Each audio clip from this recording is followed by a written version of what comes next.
All right, guys, welcome back to the channel. I'm CB Harris, and I'm here at Warriors Edge Armory with Yoki Marks.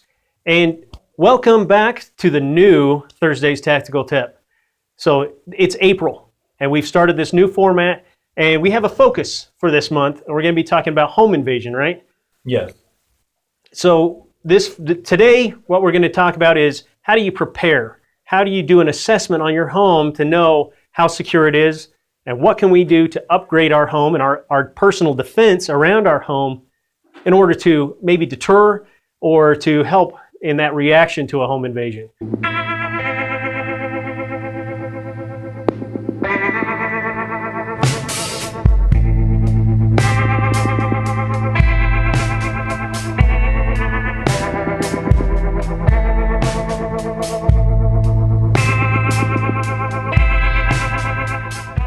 So we're going to talk about what home invasion is, why it's done, and what a prime target for that home invasion is, and maybe some exceptions to that rule.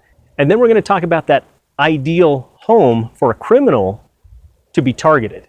We're also going to talk about the 4 Ds of defense, and this is what you need to do to protect yourself. The 4 layers, the 4 things that we can do for our own safety and for our own security. We're also going to talk about how to do an assessment of your home and your security for when we're writing that security plan so we can keep ourselves safe. And the last thing we're going to talk about is the 4 things that may be wrong with your home that is causing a vulnerability.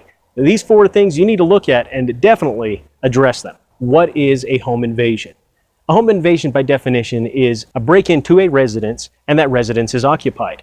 Now, for that purpose, it could be that they're coming in to steal stuff, they're coming in to steal prescription medication, money, to kidnap someone, rape, murder, all those things.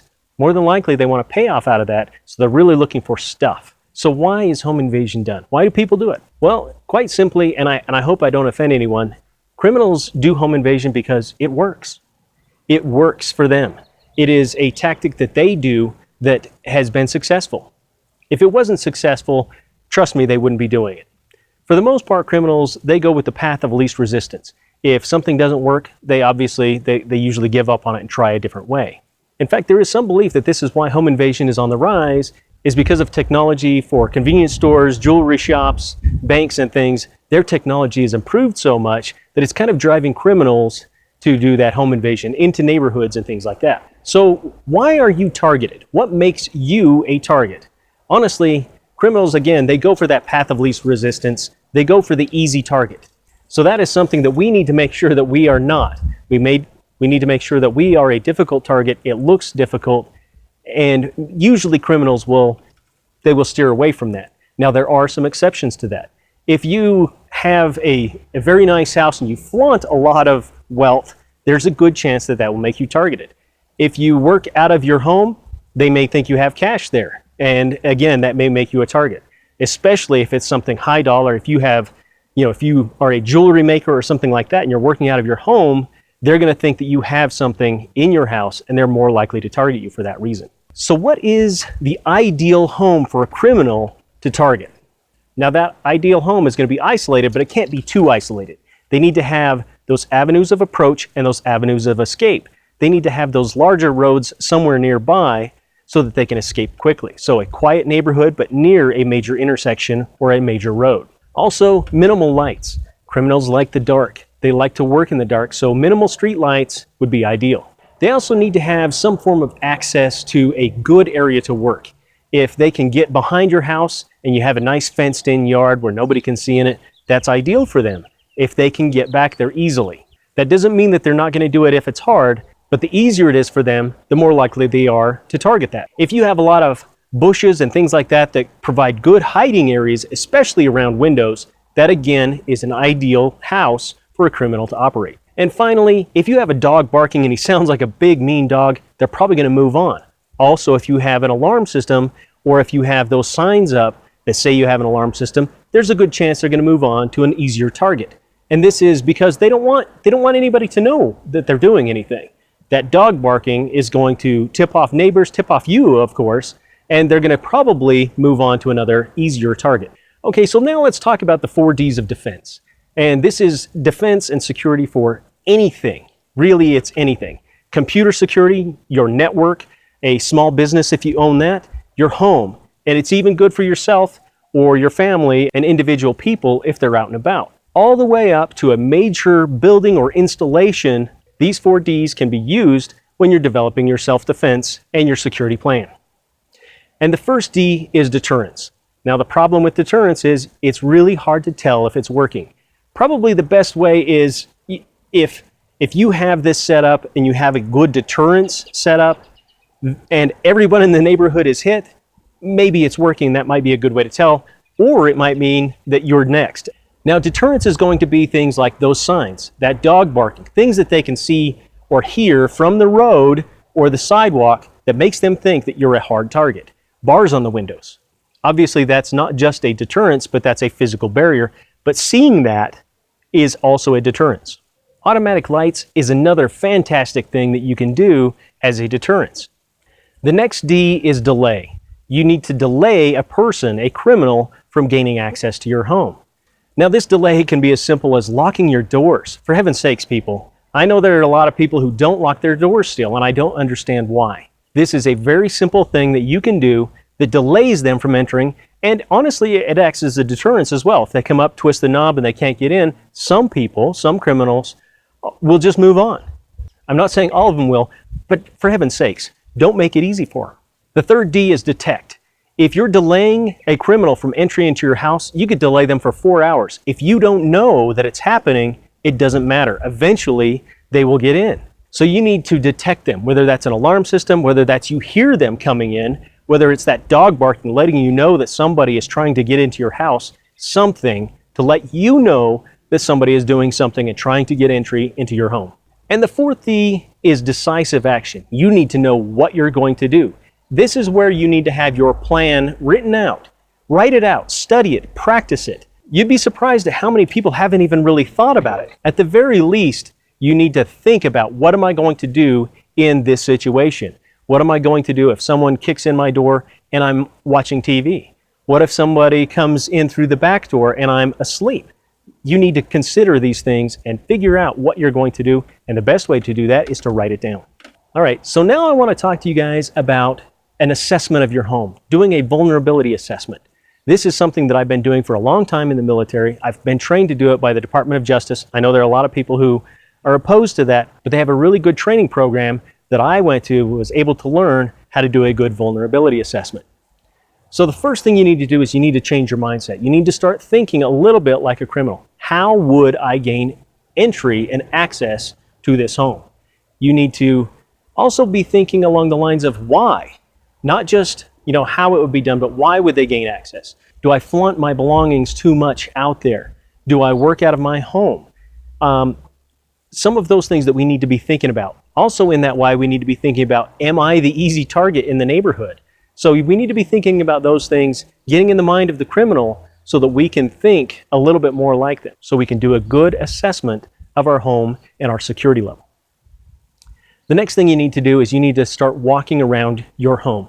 Start to make sure you have a notebook is with you as well. Or a voice recorder works great. That way you don't have to stop and take notes. You can just talk as you're going around. It works really well, and it helps you to remember and stay in that mindset, just talking away while walking around and looking at things. So the first time you walk around your house, you need to just pick a direction and start walking around your house. And this time, I don't even want you to look at your house. You need to look away from your house. You need to look outside, and you need to start looking at those vulnerabilities. Where would a criminal gain access to my yard? Is it walking up the front sidewalk? Is it jumping over the back wall? Something like that. You need to start thinking about those things and figure out how you're going to counter that threat. Walk it in one direction and then walk that same path in the opposite direction.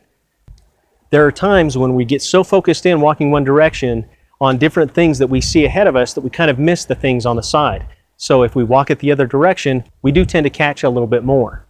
All right, so after you've walked looking outwards and looking at the perimeter of your property, you now need to start looking at the interior of your property, not at your home specifically, but all the other stuff, your yard, the side yard, the backyard, the front yard, those things, and start looking for those signs that could be a deterrence, those things that can help you, as well as those things. Are you leaving your bike out in the front yard? Are you leaving it in the backyard, but it's still not secure? You need to be paying attention to those things as well. And again, walk it in both directions. Now we're finally going to do a pass and we're going to circle around our home, actually looking at our house. And this first time you need to be looking at, if you have basement windows and that sort of thing, you need to be looking at those things. Those window wells, if they're deep, they can provide a really good hiding place for a criminal and allow them plenty of time to operate and work. So that is one vulnerability that we really need to look at. And then we need to do another pass looking at that mid-level, looking from the ground up to the top of the first floor, looking at windows, doors, all of those things, and again, taking notes and making sure that we understand what those vulnerabilities are. If we have additional stories on our home, we need to do additional passes looking at those stories individually. And consider, when you're looking at these things, don't think that it's not possible for a criminal to get up to a second floor window. Consider them as if they were completely on the ground level and make sure that they are just as secure as all the rest of them. And finally, we need to look at the roof. We need to get up and actually look up at the roof line and make sure that we are doing an assessment of that as well. If you have skylights, air conditioner units, things like that that are mounted to the roof that allow a large opening when they're removed, we need to consider those as a vulnerability as well. So I know that this is a lot of work that we might be doing for our home, but I promise you it is worth it. Now, once we've taken all those notes and we really start looking at those vulnerabilities, we need to look at the 4 Ds. How can I create a deterrence for this vulnerability? How can I create a delay for this vulnerability, a detection, and finally a decisive action? For each one of those vulnerabilities, we need to be considering that. Now, some of these 4 Ds may be the same for different ones, but you still need to address them individually on how we are going to prevent this vulnerability from being an issue. Now, as I promised, we're going to talk about 4 things that a lot of people have wrong with their homes that they really need to address, and they need to take care of it as quick as possible. First off, if you have old windows are horrible for this. Modern windows tend to lock a little bit better, but a lot of these old ones, the latches on them are really flimsy. And a good pop with a screwdriver and a hammer and that lock is going to break. They don't even have to bust the window, and they can just slide it right on open and get in. The second thing is sliding glass doors. A lot of people, especially in backyards, tend to have a sliding glass door. Modern sliding glass doors, newer ones, work just fine. They actually have some pretty good locking mechanisms on them. I still always recommend putting some sort of bar in there so that it can't be slid open even if they jimmy the lock. A lot of the older sliding glass doors, even when it's locked, if you get your hands up on that glass, you can slide it and you can actually pull that entire door off of there, and it really doesn't take very long to do it. If you have one of those, you may want to look. There is some things you can do. You can actually drill a hole through that, put a pin through it, and it will help alleviate that problem. It'll make it so that they can't slide it as well as they can't jimmy it up. The third thing, and this one really bothers me, is your garage door. And garages inherently really aren't all that secure. A lot of people don't change the codes on your garage door openers, and it's just the standard code that came with it. Anyone with that same brand can come through with their own garage door opener, and they can punch that button and open the garage door. Even without that, they can spend a little time and usually figure it out. Newer ones have a better way of making sure that those stay secure, but there's still a vulnerability. For the most part, they're kind of flimsy. So this is where the problem is. People don't lock that door that goes from the garage into the house. If you're counting on that garage door as being your security measure, you're wrong, and you really need to start locking that other door. And finally, and this one really bothers me, and it's usually on back doors that I see this. You'll see a back door, and it'll have a nice window in it, maybe even segmented so it's got little panes. And yeah, okay, they got a deadbolt on it, but it's not a key deadbolt. It's just a little latch. Break one pane, reach in, you're unlatched, and you're in the house within 15 seconds. This really bothers me. It's a simple thing to do, so go take a look at your back door right now, and if you have glass in there, see what kind of security system you have. Does it take a key to unlock that deadbolt? If it does, don't leave it in the lock, for heaven's sakes. I've seen that too. Oh, I've got a key on my back door on the inside. You got to use that to latch the deadbolt. They leave the key in it. That does absolutely no good. They can still just break that glass, unlatch the deadbolt, unlatch the lock, and they're in. You know what? You may not be able to address everything, but you need to definitely address some of these big, glaring vulnerabilities that could make you a target. So anyway, guys, I hope you enjoyed that video. If you would like to leave a comment down below, we'd love to hear from you guys. And it's always appreciated when you like and share the videos. If you're not a subscriber, click on the subscribe button right down below. Don't forget, next week, we're going to talk a little bit more about what we do after that home invasion has started. What we do when we're in our home and we hear that door being kicked open. Remember, as we go through the month of April, if you have any questions that you would like answered, get them below. We'll see if we can't tag them on to next month's videos. So anyway, guys, be safe, and until next time, take care.